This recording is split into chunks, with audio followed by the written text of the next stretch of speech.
Things have moved quickly, dramatically, and furiously in the last 24 hours when it comes to India's responses and how the US-Israel-Iran war is now impacting India's economic and security interests. Prime Minister Modi has made his first statement on the West Asia war, saying that military conflicts do not lead to any solutions. His comments come on a day when Foreign Secretary Vikram Misri has offered condolences at Iran's embassy in the national capital over the killing of Ali Khamenei, Iran's supreme leader. All of this must be seen against the backdrop of a dramatic and shocking event in our own neighborhood, in our own backyard. A US submarine sinking an Iranian warship that was heading back after being a guest of India as part of naval exercises a fortnight ago. I'm Barkha Dutt, you're with the Mojo Story. On the program today, Prime Minister Modi has made his first big remark on the West Asia war, saying that military conflicts do not lead to any solutions, whether it's in Russia, Ukraine, or in West Asia. His comments come on a day when Foreign Secretary Vikram Misri was in fact at the Iranian embassy in the national capital, and he officially offered condolences over the killing of Ali Khamenei, Iran's supreme leader. Khamenei was taken out in US strikes that started this entire phase of what's being called the Israel-Iran war, really a misnomer. It's almost like an America-Iran war more than it's anything else, and it's fast pulled in other countries of the world. Now the war has reached, metaphorically and literally, India's own backyard. This has happened when over the weekend, America released this dramatic footage showing how a torpedo sank an Iranian warship, the IRIS Dena, as it was heading back home. Now, here's where things get really, what should I say, ironic. This ship was a guest of India a fortnight ago. Its soldiers were actually marching as part of a parade in Visakhapatnam. The parade was reviewed by President Murmu. They were here as part of a fleet review exercise, which takes place annually. And the ship was near Sri Lanka. It was not in Indian waters. It was not even in Lankan waters, but it was within what's called the EEZ of Sri Lanka when it was sunk by a US torpedo. And this has led to a fierce debate here at home as to whether the Americans have crossed a red line or whether this is fair game in a ruthless war, and the Iranians, some are arguing, might have done the same. It's a very, very passionate debate, and the comments made by the Prime Minister as well as Foreign Secretary Vikram Misri's public appearance at the Iranian embassy in Delhi today, these are all dots that connect in some ways. To look at all that has happened as the war reaches our doorsteps, there are all kinds of economic and security implications for us as well. I want to introduce three very distinguished experts. I want to welcome military veteran Admiral Shekhar Sinha on the program. Thank you, sir. Lots of questions for the Navy here, and who better to answer them than you. Thank you. Veteran journalist Padma Rao is with us. Thank you, Padma. And also joining us is Ambassador Yash Sinha. Vast amounts of experience in this region, has led the Pakistan, Iran, Afghanistan desk in the MEA, has met with Khamenei twice, has been to Iran several times. So thank you. We're counting on that experience to make sense of all that's happened. Prime Minister Modi's statement on the West Asia war was made as part of a joint briefing with the leadership of Finland. So it was made in a sort of general context, but the import of it escapes no one. Let's take a look. Friend, Bharat और Finland दोनों rule of law, dialogue और diplomacy में विश्वास रखते हैं. हम एकमत है कि केवल मिलिट्री कॉन्फ्लिक्ट से किसी भी मुद्दे का समाधान नहीं निकल सकता. यूक्रेन हो या पश्चिमी एशिया, हम संघर्ष की शीघ्र समाप्ति और शांति के हर प्रयास का समर्थन करते रहेंगे. We will continue to support all efforts at peace, and we believe that whether it's Russia, Ukraine, or whether it is the West Asia war, military conflict do not lead to any solution. This comment by the Prime Minister comes on a day when there was a lot of debate around who would go to sign the condolence book. Let's play up those pictures. Foreign Secretary Vikram Misri was at the Iranian embassy. He met with the ambassador. He offered condolences on behalf of India over the killing of Iran's supreme leader, Ali Khamenei. This is significant because this is the first offer of condolences over the killing of Khamenei. India's previous official statements have only expressed concern, anxiety, called for peace, called for de-escalation. They have not specifically condemned the US action, and they have not specifically offered condolences. So this is the first time we're seeing official condolences being offered. And then, of course, the third most important thing that's taken place today is that, well, not today, has taken place yesterday, but we're looking at its implications today, is the downing of the sinking of the Iranian warship. This, even as Sri Lankan MPs are confirming that there's a second Iranian ship that could be in the region, and we have to see what happens to it. So let me try and break this up into what happened with the Navy and the Prime Minister's statement. So I'll start with the Prime Minister's statement with you, Ambassador Sinha. It's come several days into the conflict. I think its import is lost on no one. Given what happened with the ship, there's a sense, I think, of discomfort. I know it's generated a lot of debate. There's one view that says we couldn't have done anything. The ship wasn't in Indian waters, even if the ship was a guest of India. There's another view that says a red line has been crossed. We're uncomfortable with America's unilateralism. We need to say something. Do you think this is the Prime Minister's way of saying that something? The images you see of your screen are the sailors who marched in Visakhapatnam 2 weeks ago. Most of these sailors are now at the bottom of the ocean. Barkha, thank you for having me on your show. I think it's extremely unfortunate what happened to IRIS Dena. Irrespective of where it happened, the fact that in the fog of war, such losses do take place. But however, this is far removed from the scene of action. And I think that has, you rightly put it, caused a lot of disquiet in India.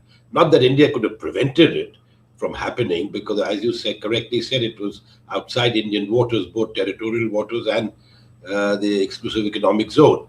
But I think the fact that an American ship came here, a submarine came here and did that, in my opinion, unnecessarily expands the theater of war.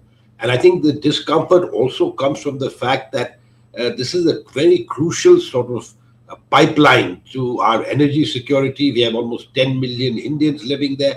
So I think the Prime Minister was restrained, as always, restrained and measured. But it's quite clear what he was saying, because, I'm not sure whether the Americans had any idea what they're getting into. I mean, I'm sure they realize it won't be a picnic like Venezuela, but what is happening now in Iran is large-scale destruction, and Iran is hitting back. Unfortunately, Iran is hitting back indiscriminately, hitting civilian targets in the neighborhood. And that's where it's a matter of concern for us, because there's such a large Indian diaspora in the Gulf. So I think the Prime Minister is basically voicing the concern of all Indians about what is taking place in the Gulf. And since there is no end game, we don't know what the end game is. At least regime change is not going to happen from bombardments from the sky. I think history tells us that. However, by flattening out one country and then in retaliation, the other country hitting out, it's a recipe for disaster. A recipe for disaster is perhaps the sharpest and bluntest way to put it. I have questions on the condolences, but we'll come to those in a moment. I want to get in Admiral Sinha's perspective on what happened with the Iranian warship. Admiral, there's a lot of debate taking place in India, and there are two schools of thought. One is that that there's nothing in this for India to do officially. I was interviewing Admiral Arun Prakash earlier, and he said legally there's nothing we could have done, but sentimentally this is like the rule of the jungle. Who are the Americans to come in here? We used to worry about Chinese submarines in our backyard. Now do we have to start thinking about American submarines? So I think everybody's agreed that legally, technically, there's nothing that we could have done or said. But in terms of emotion, there's something a little bit, it drives home a certain kind of American arrogance and unilateralism that I think is making Indians very uncomfortable. I take the point, somebody, a naval officer said to me on background, he said if Iran had the chance, they would have also gone for an American ship in reverse.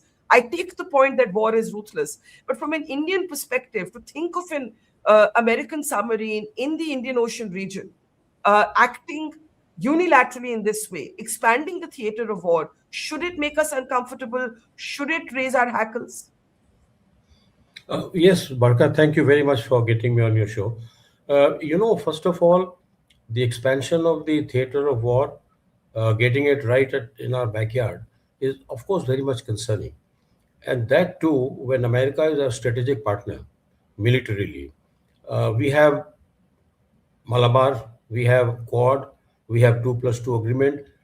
In spite of all this, the least we would have expected from the US Navy was to tell the Indian Navy that we are having an area of operation 100 miles, 200 miles, from the tip of Sri Lanka.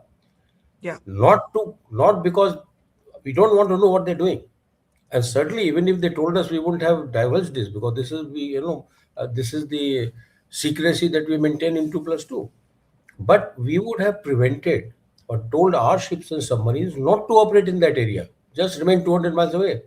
And secondly, all our trade ships which are coming from Gulf of Aden and one coming from eastern side, we would have told the merchant ships to take a detour, come 100 miles away.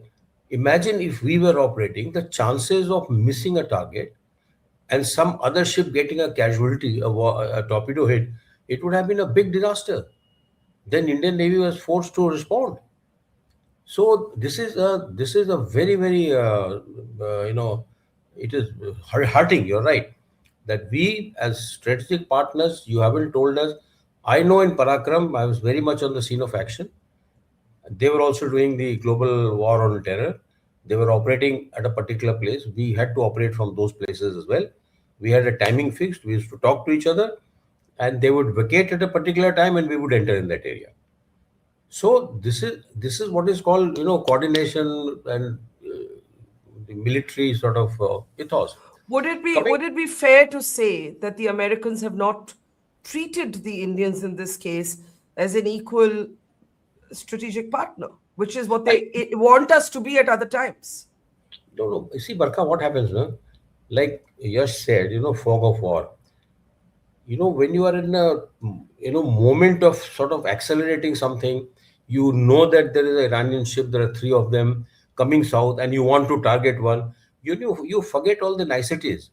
There are no niceties at all. In war, no niceties, no emotions. Agreed. No, Agreed. absolutely. Agreed. I only want to understand this from an Indian interest.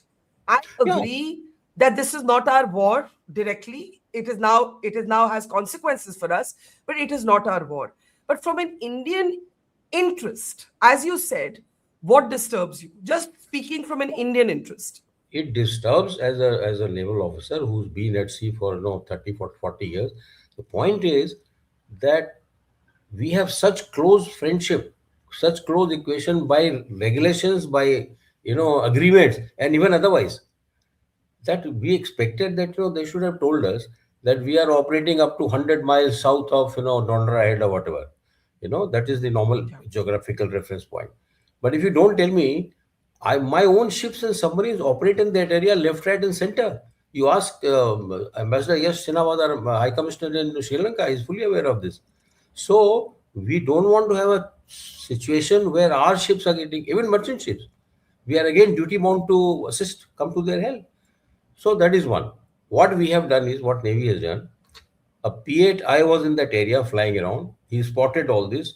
All these, the information was being given to the Sri Lankans, right? We also sailed a ship. I think it's called Iksha. It's a new survey ship from Cochin. He was in the area. He was also supporting the search force. So these two. So you're saying Indians were assisting the Sri Lankans? Sorry. Yeah. You're saying the Indian Navy was assisting the Sri Lankans? Very much. Very much. That's important because the Navy hasn't revealed that officially or hasn't said that officially. See, the P8I was on a normal patrol. As you know that we are on a mission-based deployment. there are 8 areas, 7 areas where Indian Navy 24/7 is on patrol, either an aircraft or a ship or a submarine or a satellite, right? So that is how we got this maritime domain awareness. We have a robust maritime domain awareness. Indian Ocean is fully covered, Barkha, at all times. We know who's coming where and who's going. We have to live in a very hostile, region. Two nuclear parts on your head, and what is happening in the Gulf, you see. So we have to be very careful. These fellows are always on alert. The second point is our warships and submarines are always fully armed, even if it is no war, because you don't know at sea. You don't know. There will be periods of lull, and when it starts, just see what has happened.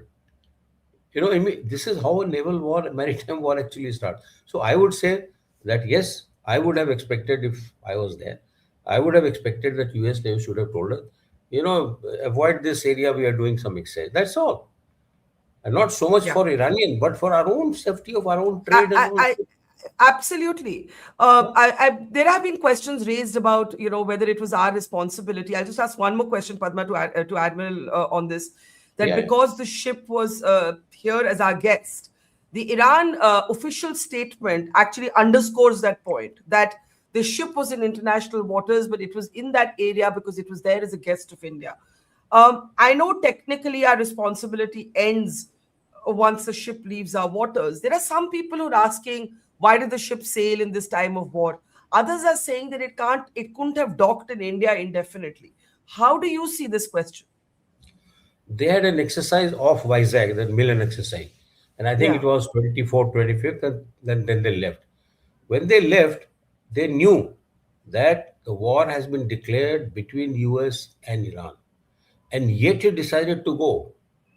I don't know if he asked for entering harbor in Sri Lanka or not, but he certainly had already gone round. He was rounding Sri Lanka. That is when, if I were him, I would have immediately got into the harbor. If Yeah, I it's know that this is war situation, I don't have weapon systems or I don't have ability to find them, I'll stay. I'll tell my people that, look, I'm entering here because, it can open out anytime. But nobody would have known that, it will extend up to South Asia, because it was limited till then. So obviously the US Navy had been planning that, 3 ships have gone. There are 70 country ships which are in IFR, and we'll take a shot when they're coming back. Also, if one thing we should all remember, that nuclear submarines of the US are always on patrol in all 5 continents. It's not that it's only peacetime they don't. Their deployments are 5 months, 6 months. One in the Pacific, one in Indian Ocean. So many times we have met them. This is their normal routine patrol, right? It is not that they came for specifically. We know it. We know it by and large. Once we are at sea, we have fair amount of idea that they are in the sea. That's all. So okay. that's a point. I Saying that think you. Sorry, to the complete your Navy, sentence. I want to go to Padma. Yeah, yeah. to the Navy, it is not a surprise that submarine is there, but it is operating so close, and yet they haven't told us that in this area they will be operating. That's the point.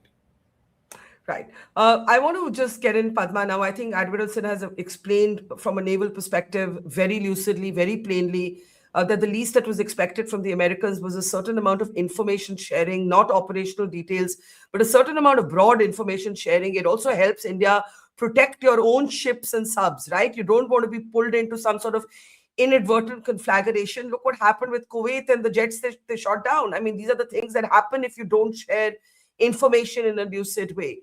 I feel that there is no coincidence in war. Vikram Misri's decision to sign that condolence book, Prime Minister Modi's statement, and the sinking of this ship, these seem to me to be 3 connected developments. I don't know if you see it like that.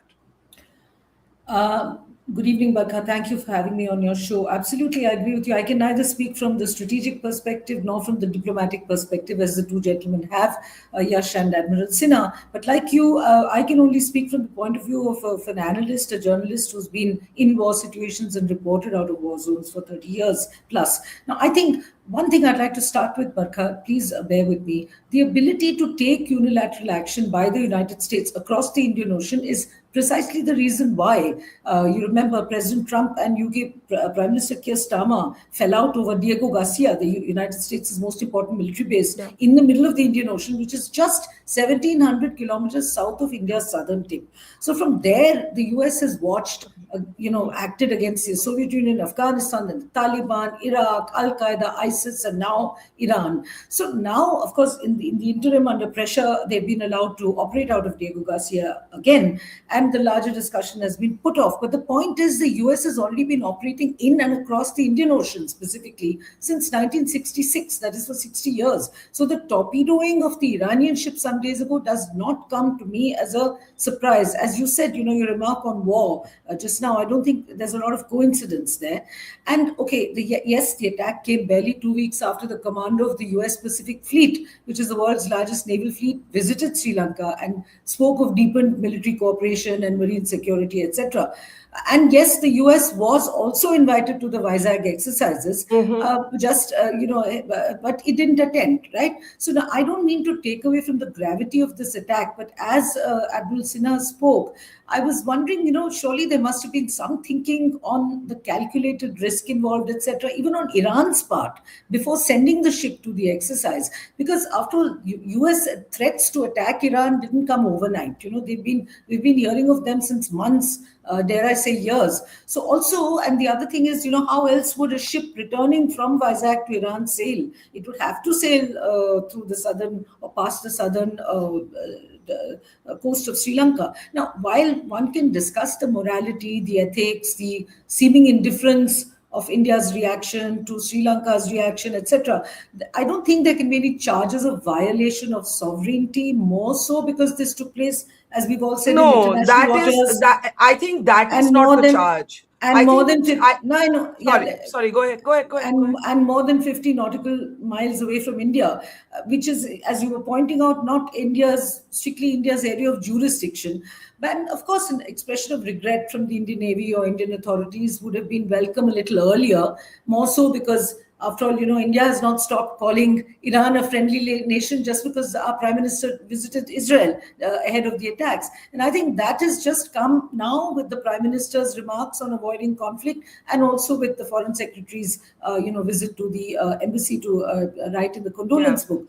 But I don't subscribe, I don't mean any of you in this discussion, but there are plenty of people in the social media beating their breasts about how India has been humiliated intentionally by the United States. I can understand the strategic concerns and the operational concerns expressed by Admiral Sinha, but I don't, it doesn't make sense to view this as humiliation. As you said, there are no coincidences in war.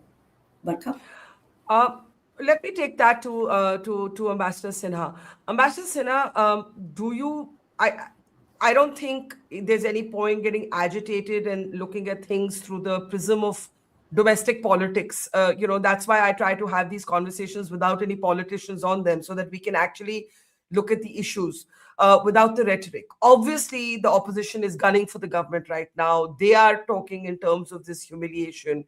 I'm saying, do you agree with Padma that this is not about humiliation? Of course, Padma, there's no question of sovereignty being violated. The ship was not in Indian waters, right? I think my question, and it's just a layperson's questions to you, Ambassador Sinha, is that would you be concerned if you were in government today? What would you be thinking? If you were serving in government today and this happened, what would you be thinking, given we've just been through this rocky, mad journey with the Americans over tariffs, right? We've got 38 flagged Indian vessels stuck in the Persian Gulf. We've got, some say, 23,000 seafarers from India whose lives may be at risk. We've got a potential LNG issue as Qatar halts LNG production. There are 9 million, 10 million Indians in the Gulf. There are so many things to weigh when you're in government. I grant the government that. So with that hat, Ambassador Sinha, how do you respond to what you've heard? I would certainly be very concerned. And I'd be concerned not only because of the factors that you mentioned, which are extremely important, but also because, I recall when in September 2014, a Chinese submarine, a diesel class submarine, visited Colombo. I was High Commissioner. I think it docked the day the Japanese Prime Minister, the then Shinzo Abe, arrived in Colombo. Now, our Navy had tracked that submarine when it would cross the Malacca Straits. So our Navy was fully aware. Of course, I got aware of it later, but not later, before the submarine docked, but our Navy certainly was tracking it. So it'd be interesting to know whether our Navy, and this is not a question to anybody because we are all people who have retired, at least by your panelists, Admiral Sinha and I retired many years ago, whether our Navy was aware that a US nuclear submarine was lurking around. But that, again, is an academic question. There is no question of humiliation because, the Americans, we are known that they do things, it's my way or the highway. We've seen that happening, and particularly in this administration. What I would like to say is that we shouldn't be either cowed down or be worried in terms of expressing what we feel, because it's high time, that we need to express clearly what our concerns are and tell our American friends, because at one time I remember when they were at Diego Garcia, we were apprehensive, we didn't want outsiders there. And then when we had problems with the Chinese, we said, oh, good, the Americans are there in the Indian Ocean. And now, frankly, we are very much on our own. I mean, the Chinese or Americans, we don't want anyone there, I guess, because, and I'm not saying the Indian Ocean is our ocean, it isn't. But the fact is, it is in an area where we are very strategically located. We are the big power on the Indian Ocean, and we need to be concerned about developments happening in the Indian Ocean. I mean, the Strait of Hormuz and the Arabian Sea are not very far from India, and the impact of the war. We don't know how long this war is going on. I mean, if the end objective was just to kill the supreme leader, then perhaps we would have said, okay, the Americans will withdraw. But that obviously is not the end objective. And so, are we in for a prolonged war? And if we are, then I think countries in the immediate neighborhood, and especially countries like India that depend on energy supplies, among other things, out of the Gulf, it is of great concern. And I think we should articulate our concerns now quite clearly, whether it's in bilateral meetings. Publicly or privately? Well, I mean, certainly privately initially, but publicly also, because if it starts affecting our security, etc. And I'm not saying that this sort of downing of or sinking of a Iranian ship directly affects our security. It doesn't. But as I said, the theater of war seems to have expanded, and that is a matter of concern. And I think we should have no qualms in expressing our concern in this regard. And I think the Prime Minister has been very measured. He said diplomacy, peace, etc.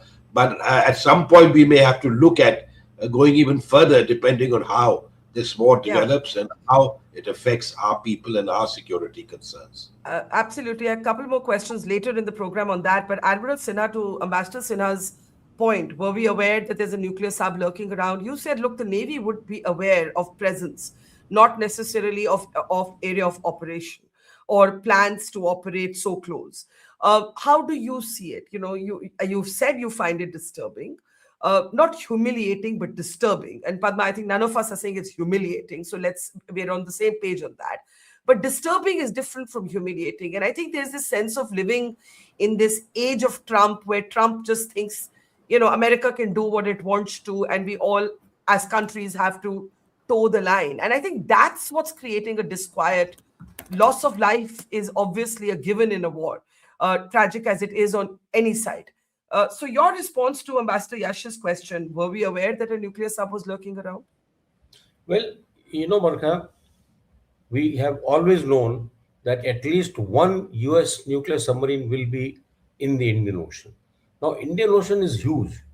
It is if you draw a sort of diameter of 3,000 kilometers and then draw a circle, we are looking at that much. So it's a very big area. It can be operating anywhere, but for a nuclear submarine, because it can go quite fast, it can reach an area very quickly because of the nuclear power, and it can do 25, 30 knots underwater. So we would know that they're operating. That is why whenever we have exercise, we inform our all partners that we will be doing exercise in so and so area, so that they can tell their nuclear. Number of times we have picked up the submarine in our normal exercise. We have. We do anti-submarine exercises very, extensively. There are occasions when we have picked up and we don't know it was not our submarine. So whose submarine was hit? So we know that generally an American submarine will be in Indian Ocean, and not necessarily where what we expect it was, where it was, because that's pretty close to the coastline. You normally Yeah. don't, submarines don't operate, they operate slightly in the open sea. So I totally agree with Yash that, yes, we absolutely, we largely, by and large, we know that there will be at least one nuclear submarine, but not really in Yeah. this case. It's very close, and that should have been spoken And the to us. US took part in these exercises without their ships, or they had presence or representation, from what one understands, Yeah, Admiral Sinha, yeah. right? So we don't know at what stage did they plan this earlier. Did they plan this in response to Iran targeting the Gulf countries? I don't know. But Peter Hexet's statement, Padma, it sounded pretty much like, we can do what you want to. We'll come for you wherever you are. There are no necessary rules of law anymore. Um, Admiral Arun Prakash was saying to me that even if you down a ship, the norms of warfare are you then offer assistance, especially if the ship is unarmed. Admiral Sinha, just before I come to Padma, is that correct? Would you agree with that? That even if it had downed the ship, it should have offered assistance? Admiral Sinha? Oh yes, it is. It is by the law, the SOLAS and the IMO regulation says even the ship which has hit, the ship Yeah. which is hitting the other one, and he sees their destruction, the ship is also required to offer assistance to pick up the survivors. Exactly. So my Yes. point is, Padma, what the Americans are really saying is, we don't believe. They did this with the tariffs. We don't believe in the way the world is conducting trade. Now they're saying, you know what? We don't agree with the way, we don't agree with these norms of war. We don't agree. We're just going to do what we want to. And I think, I don't know about the hand wringing in by anybody else. I think my hand wringing is like a hegemonic muscle flexing is what we're seeing very close to our our backyard, so to speak. But go ahead with your thoughts. Okay. First of all, at the outset, I just want to clarify. You repeated sovereignty and humiliating. I just must make clear that I was not referring to what we think. I was No, I referring know, specifically. I was referring specifically to some very well-regarded analysts on the social media, and I was completely astounded because they tend to speak of sovereignty and of India being humiliated as though, as Yash was pointing out, the entire Indian Ocean, we hold some sort of sway over it simply because it bears our name. Now, I just wanted to, yeah, you're right about Hexet and his comments, but then as he spoke, it reminded me of Condoleezza Rice saying we will smoke them out of their holes, etc. When the war against terror began. Yeah. I think that is largely war rhetoric. And let's not also forget, what Admiral Sinha was saying about the norms of war. The routine norms of war is, yes, you come to the rescue of, the sailors, even if you have torpedoed them or whatever, those norms. I don't think the Americans are really looking at Iran as an equal. They've been talking about terrorism, a terror state, and they are going about this entire war almost as if it were a war on terror, to take out the leadership, as they say. I think this is a very interesting second angle to this attack, Barkha, if I may. There is also this erroneous impression. The second Iranian ship, which is now in Sri Lanka's economic zone, the Sri Lankan government has just said in parliament that it is going to safeguard the crew on board that ship. Now, this is very peculiar because that is going to, put it in a very awkward situation in many ways. There is an erroneous impression that Sri Lanka will do so under the pressure from China, to which it owes more than $7 billion, because China and Iran are very close allies, and China is the largest buyer of Iranian oil. But we have to note that China itself has stayed well out of this war so far, other than to pay lip service and to issue statements of condemnation. And in that aspect, I find China and India are somewhat similar. They have allies, like the United States, but those alliances that China has and that we have don't always necessarily extend to military intervention or military help, at least not overtly as far as China is concerned. And then the safeguarding the crew, which Sri Lanka is now talking about, may or may not have implications for Sri Lanka-US relations also. If you see how President Trump reacted to Spain's refusal to approve this war, let alone join it, that is a lesson in itself. And I also think that Sri Lanka, to my mind, should is fully slowly to emerge from its economic crisis, it should keep a low profile and restrict its aid, if any, to the barest humanitarian level, and not neither go beyond that nor publicize or browbeat this too much. And the last question: will Sri Lankan aid to the Iranians provoke India? After all, as Prime Minister Modi's recent visit to Israel is being read, very widely as a sign of support for the war, I doubt that very much. I don't think India is going to feel provoked, because if India feels provoked, it will keep that as much under wraps as it has up to now and not react, as it has kept its exact position and stand on the US-Israel war also under wraps. And I would say in times of war, perhaps that's the wise thing to do. Barkha. Okay, I need to take quick last comments. I'll actually start with you, Padma, and we'll go in reverse order. Vikram Misri, the Foreign Secretary, signing that condolence book. We need to talk a little bit about that, because there was also a lot of commentary on the fact that when Khamenei was killed, again in India, there was fierce debate. Should India condemn? Should India not condemn? Should India condole? Should India not? India has condoled, signed this book, met with the Iranian ambassador today. How do you read this moment? Look, we have a very large Shia population. We must also, sort of pay some kind of, give them some kind of a sign. Also, as I said before, we have not exactly, it's not as if we have, suddenly denounced Iran as anemic to the Indian Republic and that kind of thing. Iran is still a friendly country, officially, no matter what it may look like. So I think this was much needed, and it had to come. Now, I think why it is also important is because I don't see the real dangers of a spillover of this war to India as coming from the watery south, that is the Central Indian Ocean. I see them coming from our usual suspects, northwest and north of India, that is from Pakistan, because Pakistan is currently facing 3 conflicts, Barkha, on 3 fronts, and about 40 million people in Pakistan are Shia. That's about 20%, and that's one of the reasons why we're seeing a backlash in Pakistan, which 39-40 people were killed. But Pakistan has also curried favor with the United States. It's joined the Board of Peace for Gaza. It will do whatever it's told to do by the United States, and that's why I feel its goose is cooked.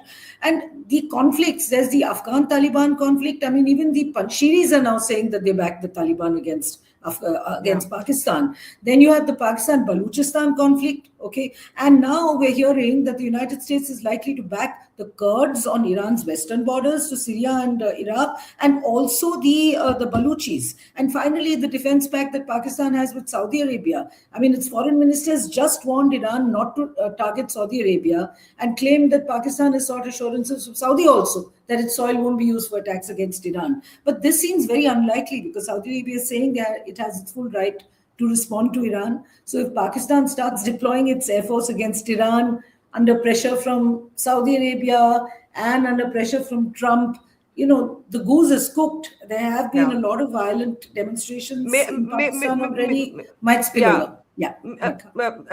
I just wanted to say in response to your first part that I think that condolence book signing, and Ambassador Sinha can come in later on this, could not have been only propelled by our Shia population. I think religious denomination is quite besides the point. There is a historic relationship with Iran. Sure. We are not going to put that aside, irrespective of religious communities.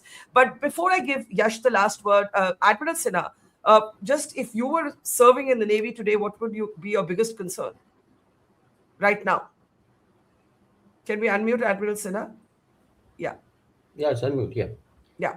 My biggest concern, apart from the operation of the Americans so close to our coastline, the Americans have told their embassy staff in Pakistan to vacate. They are moving out. Now, this is one indication that it is quite possible that either the Americans will operate from there, or they're expecting Iranians to hit the Pakistanis. So this is a big concern as a military man I would have, and therefore preparation to that effect, it should be there. Now look at what statement they have made. Pakistan, he says, we condemn Iranian attack on Saudi, but we also condemn the Israeli attack on Iran. So we can play this politics for some time, but after that, after some time, people will realize even the Americans were throw them after they have used him, and Iranians, of course, they have bought a permanent enemy now from now onwards. So I would think that we should be very concerned about what is likely to happen next. Yeah. I think that's a good point. And let me give the last word to Ambassador Sinha. You said already that Trump has started a war that he doesn't know how to end. Nobody knows what the possible off-ramp could be, though there are some reports in the New York Times today that Iran is reaching out, it's willing to talk if the Americans are, and so on. Parallel to that is reporting that the Kurds are being armed by the CIA to basically do the work of American troops because America doesn't want to put troops on the ground. Trump doesn't seem to be in any mood to end this anytime soon, despite the backlash from within his own base. So let me give you the last word here. Admiral Sinha says we've got to gear up for what's coming next. What do you think is coming next? I think I quite agree with Admiral Sinha. We really have to gear up. But, what's coming next is something that I wish I knew. I mean, I don't, frankly. But what I do know is that the theater of war is being expanded and there is no end game at sight. You mentioned the Kurds. The Kurds cannot take on the Iranian armed forces, whether it's the IRGC or the Basij militia or the regular army. So they're going to, even when they're armed, and it's going to be a very long drawn affair in any case.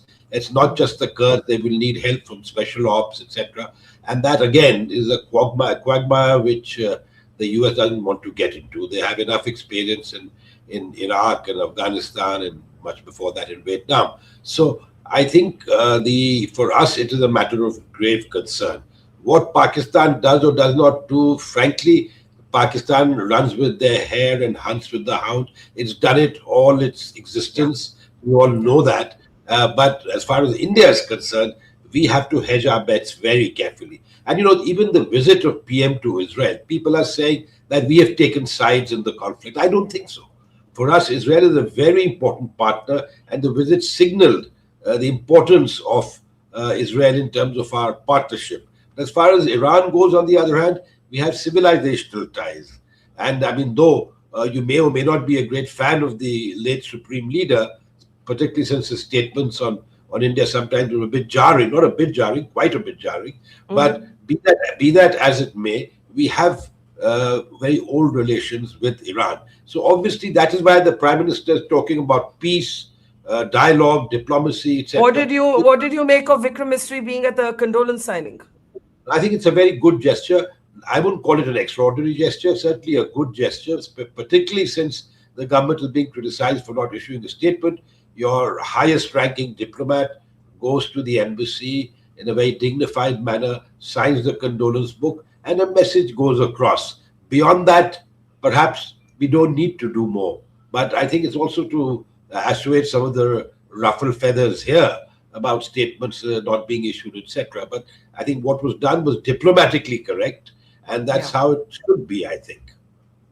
All right, we leave it there. As they say, buckle up and brace yourself. The next few days are going to be bumpy, and that's putting it mildly. There is no aspect of this war, if it doesn't end soon, that is going to leave the global economy untouched. And just by that definition, it's going to hit us here in India. And I'm talking about economic consequences. The security ramifications are also enormous. Right now, Russia and China have sat this out. There is some reporting that China wants to mediate, but let's see what happens with that. The Kurds, Ambassador Sinha says, can't take on the Iranian armed forces. America won't put boots on the ground. So is this going to be, hellfire from the skies for several weeks in different parts of the world? We just don't know right now. But thank you very much to our panel, to Admiral Sinha, Ambassador Yash Sinha, and to Padma Rao. Always a pleasure. To our audience, thank you. Our continued coverage on this war that I am no longer prepared to call the Israel-Iran war. It has expanded enormously, pulling other countries into it, continues non-stop. So do keep watching, and see you all soon. It's great to see you here. Thank you for watching our work. If you haven't subscribed yet, don't forget to click the bell icon and subscribe to Watch Her Story and support independent, robust journalism.